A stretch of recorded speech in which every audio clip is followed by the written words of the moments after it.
असली माँ कौन। एक दिन जंगल में एक हथनी अपने बच्चों के साथ नदी पर नहा रही थी। तब ही वहाँ एक और हथनी आई और बच्चे के साथ खेलना शुरू हो गई और जाते हुए बच्चे को अपने साथ लेकर जाने लगी। अरे बेटा, तुम कहाँ जा रहे हो? मैं तो यहाँ हूँ। ये मेरा बेटा है, मैं इसकी माँ हूँ। जहाँ चाहूँ मैं उसे ले जा सकती हूँ। ये मेरा बेटा है, तुम कौन हो? हम तुम्हें नहीं जानते। दोनों झगड़ा करना शुरू हो गई। सब जानवर इकट्ठे हो गए। किसी को भी समझ नहीं आ रहा था कि सही कौन कह रहा है और असली माँ कौन है। असली माँ कौन है, अब ये फैसला तो राजा जी ही करेंगे। सब ही राजा शेर के पास पहुँचते हैं और राजा शेर को सारी बात बताते हैं। ठीक है, मेरे पास एक प्लान है जिससे मैं पता लगा सकता हूँ कि असली माँ कौन है, लेकिन इसके लिए मुझे बच्चे के एक पाँव को खाना होगा।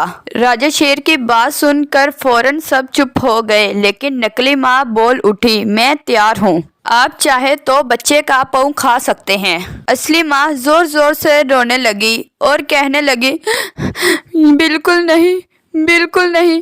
अगर मेरे बच्चों का पाँव शेर ने खा लिया तो मेरा बच्चा कभी भी नहीं चल पाएगा।